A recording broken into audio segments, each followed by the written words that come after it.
Fungsi pengawasan Komisi 2 DPRD Kabupaten Sumedang ke Bapenda tentang pengelolaan pajak daerah. Bagaimana cara menggali potensi pajak daerah untuk mencapai target yang tercantum di Renstra Bapenda.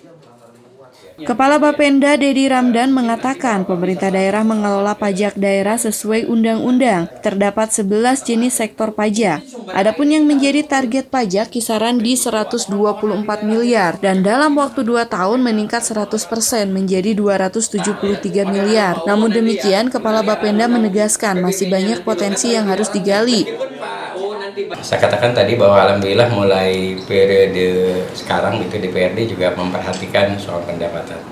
Jadi saya sangat berterima kasih sekali dibantu oleh mitra kami DPRD dalam rangka meningkatkan pendapatan daerah ini.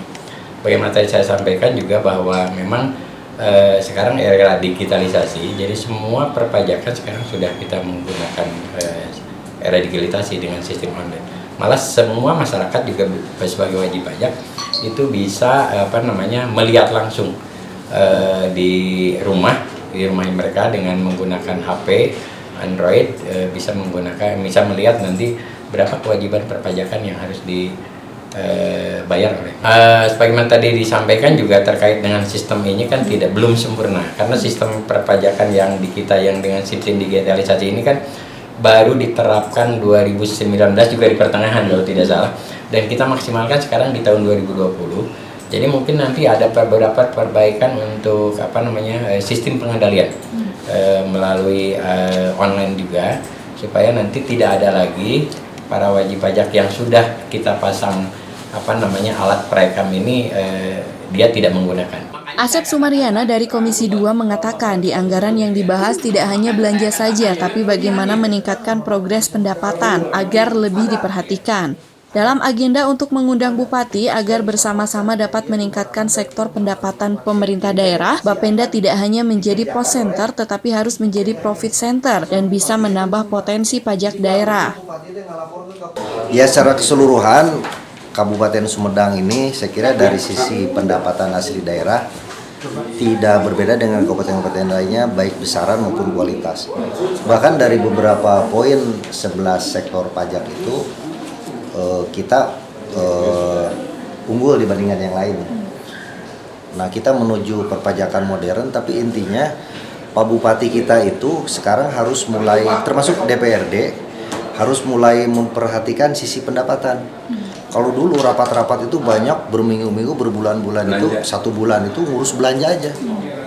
Jadi belanja sampai sepatu hansip di ure ini tidak bagus. Nah, sekarang harus konsentrasi bagaimana Pak Bupati dengan DPRD ini bermitra satu paham bagaimana sekarang memperhatikan dari sisi pendapatan. Pendapatan keseluruhan Kabupaten Sumedang itu tidak hanya pendapatan asli daerah dalam bentuk 11 objek pajak, tetapi pendapatan 11 objek pajak juga ditunjang oleh sektor-sektor yang lain yang ada di dinas-dinas yang lain. Kita ingin membangun kesepahaman bahwa sudah saatnya mulai kita berpikir tentang bagaimana berpihak kepada sisi pendapatan, bukan hanya sisi belanja. Tentu ini harus sepaham dengan eksekutif. Kalau dengan Pak Kaban di dinas ini saya kira sudah sepaham. Nah, langkah berikutnya adalah kita akan menyusun sebuah konsep itu, termasuk hitung-hitungannya, mau kita sampaikan ke Pak Bupati bahwa ini loh yang harus diperhatikan dari sisi pendapatan. Jadi kita tidak hanya pendapatan yang target seperti rencana di RPJMD 2020 sampai dengan 2023, tapi kita ingin progres di mana anggaran dari sisi yang disuplai itu tidak hanya dari pagu indikatif, tapi ada permintaan lain yang ini konsekuensinya terhadap peningkatan pendapatan di jangka panjang. Tim Liputan Humas Protokol DPRD Kabupaten Sumedang mengabarkan.